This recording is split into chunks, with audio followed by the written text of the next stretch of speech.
Ndamira pamberi pedara mambo mutasi. Ndamira pamberi pedara mambo mutasi. Yesa ndezvokwadi. Ngeimba yatosale mosha.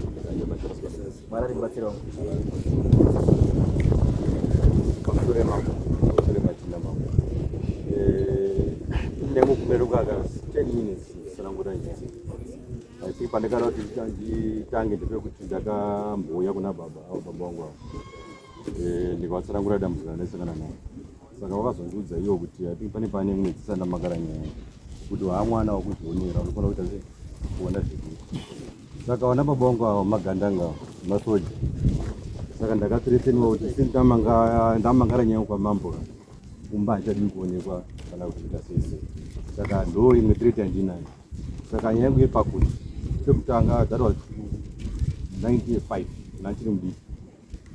Kumba kwamboita dambudziko rekuti kwakauya pane kadzi yapinamba yaidya chikafu kutora mafuta ichiita sese pandakasingarasi pasi. Baba vanozviziva nyangwe dai mai vangu nyangwe varipo nyaya ndikuti vanoita sei vanoziva. Saka semwana ndinobva ndamboita hangu shungu dzekuti nditsvake zvakawanda nekuti achiri mudiki. Ndati kure I think ndine mukomana mumhureko matimati akanga akuwakawo musha wake. Ndashanda ndatengawo mombe ndarora ndane mwana wangu ndanda ne 2 wana chakabva ashaya. Mushure mekunge baba varonga nefamily kuti pane makuwana sekuru aida kuti hanzi ana mbuya aida kugadzira. Saka vikati muzukuru wese anofana kubhadhira mari $30. Inavhire kuti $30 ndakandinayo ndakandisinza pane chinhu chokuti chemusha ndakabudisa $30 ndikapa baba. About 2 months mwana wangu baba akarwara zve 3 days. So vamwe vanin'ina vangu nemadzikomana natete vakatondiseka kuti iwe unonyanya kuda kumusha sei. But chinhu chakaita sei chinhu chakandirwadza ndanangonyarara. Saka nyaya iripo izvezvi kuti ndakuzvishandira ndakatanga kudhiraivha ndiri kuma 24 years ndenda kumutsvaka honde pamusoro ndaiuya handina kugara mbita accident akawanda. But pandazenge ndane license ndakushanda kuno kwaMutare ndiri kudhiraivha ndakaita maaccident ati 2 pasi ndikatopota ndatofa. So ini semwana ndakanewo 40 years ndakationa kuti ndikazonjera baba akatozokura chiita sei. So ndakafamba ndakafamba kana saka 5 ndikabatsirwa ndikatarwa problem imwe chete iri kungoitika pandiri. Dzimwe nguva handidzanga dzinotomboya kuti nditone exhibit magrupu awasokutaura vari kumauniversity wangu atotaura nekuti aiwa isi tine problem yekuti tiri kurota chirara nevarume. Ini ndaitombozviitawo kuti ndikatombodziwa baba wangu but hawana kuti ndakaita sei yawakatora. Saka ndati ndiri sei ndiuye kuno ndinomangarawo nyaya yangu. So ndadaro ndakafamba ndikanzi I think pakauya masamoni pane kuUK pakaenda amai vangu varapo vekuchando vakatondipopotera. Kana pawauya nhasi vatombodara pese hatoisa sei vakandituka ndazomangarira nababa 7 naiwo ndazovamangarira chiro.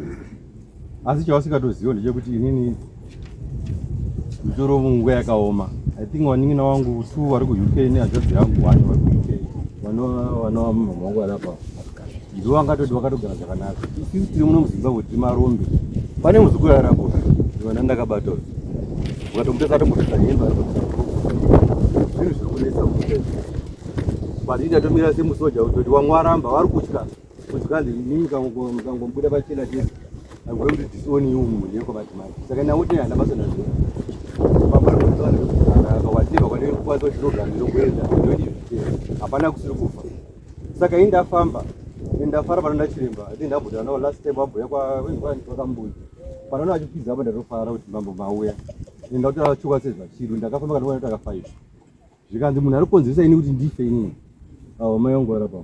So nekukunongedza nenyaya yekunzwa kuti pane musha uripo ina namba musha ndakagara nambuya musha handinei nawo ende handitoudi ndikuitiwo zvelife yangu but hanzi vari kuti inini ndinofanira kuti ndibve pamushapo vakabvawo pamushapo varikuva ndiye sei ndivaripo.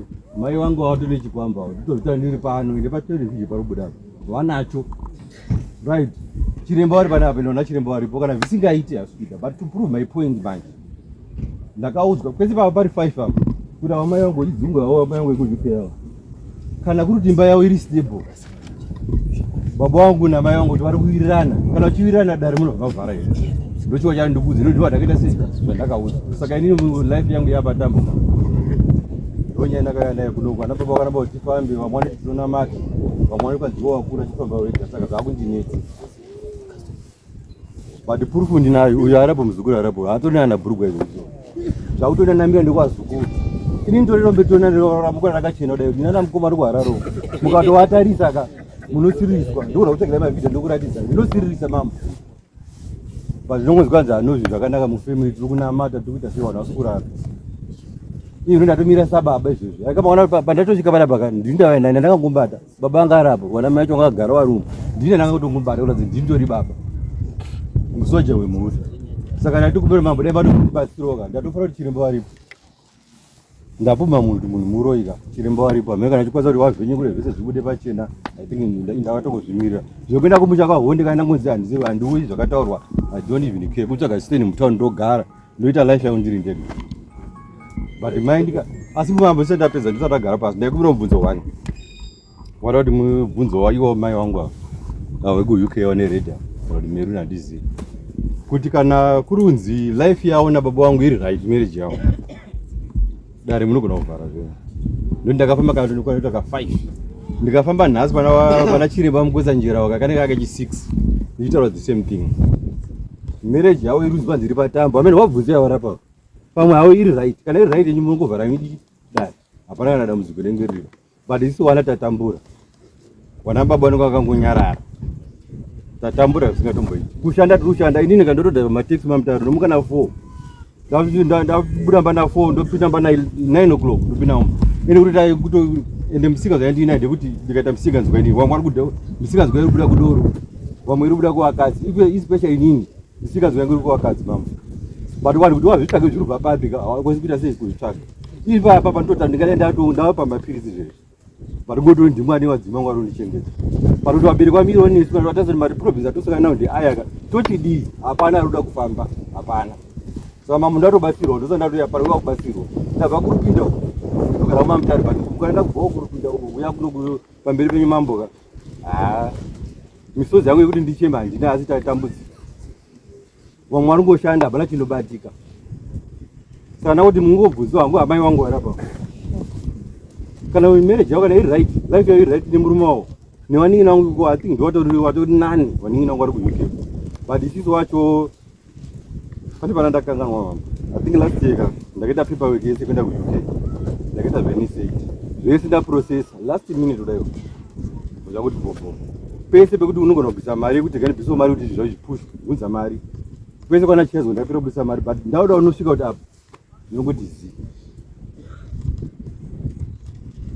chifambo chirao chichindura chiri mumusha saka ndafara kuti izvo chiremba varipo chiremba ndikutongochemawo kwamuri kuti muti zinunurewo asina mari hanzi murombo munhu handingarasuka ndekuti kana ndinesina mari but tutochemawo ndatochemera vamwe vasina kutombouya asi pamafoni aitotaura nekuti mukoma zvamaita kuti matogona ende watotaura kuti hatizi kuti chii chaita kuti ndisumuke ndiri hwani kudaiwo so far ndiri hwani ndakamira ndiri ndega kudaiwo ndakamaona hapana munhu akamira nini hapana munhu akutora nini pakadai zvakaita kana hwani hapana saka ndapuma mai kuti mai ani chainacho saka ndonyanga ndinayo mambo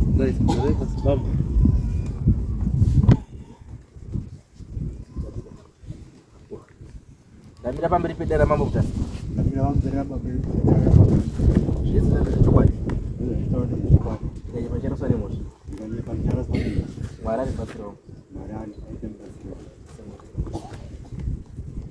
pamusoro ichangamiri pamusoro idare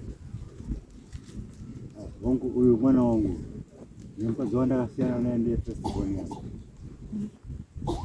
akauya achitaura kuti baba pane zviri kundinesa ata mwanangu kana ini boko ndinotinesa ndonuka nechimutunja ndinomboita bamukati mokupenya handina kana chii kundetsera ikoko saka zvoutaura izvi mai vanga vachiripa usati washaika mai havari kuenda kuzviprofiti kana kumwanga havadi munin'ina tasara taatu munin'ina haadiwo futi zvechiprofiti anoti ndinonama manje ina handina mati handiendi kuchechi zvichivanhu handipindiwo futi zvichivanhu saka unotitangire papi murume mukuru unoona zvekutungai kana wazvigona dzongooneka watondibatsira kuti ndifambe ndofamba ndirishuku pamwe mai kune munina ndewotaura ndichiti kudi zvakanga zvakatibatawo zvinhu zvacho zvaunotoziva kuti zvanga zvakandiita zvakaunopa handizvizivi saka ndosaka ndiri pano so it means nyaya yakapera kare nyaya iri apa ndiri kuti munoti mubate chokwadi chekuti tiri kunetsa chii mobatsirwa. Kana pane zvokunetsa mobatsirwa, kana pasina vadii hapana. Asi chandoda kutaura chiri ndechekuti kana mafunga kuti muda kubatsirwa, isai mwoyo wenyu wese pakuti muda kubatsirwa. Mukaenda mudefensive mode yekuti inini ndoda kutoti zvakati ndoda kudefenda zvakati, hazviiti. Because paunotanga uda kudefenda pane zvinge mweya unenge wakutokugara usina kunaka. Kana umwe ari kutambura, you should feel for those people vari kutambura. Vari kutambura nei? Kana chide chaunoziva zviri nani kuchigadzirisa chopera, zvinhu zvofamba zvakadii zvakanaka. Saka nyaya yenyu haina zvainomboda, inongoda chiremba kuti akudii, akubatsirewo, akutarisewo, aone kuti makachena here kana kuti makasvipa, kana kuti chii chida kuitika, kana kuti chii chiri kumboitika.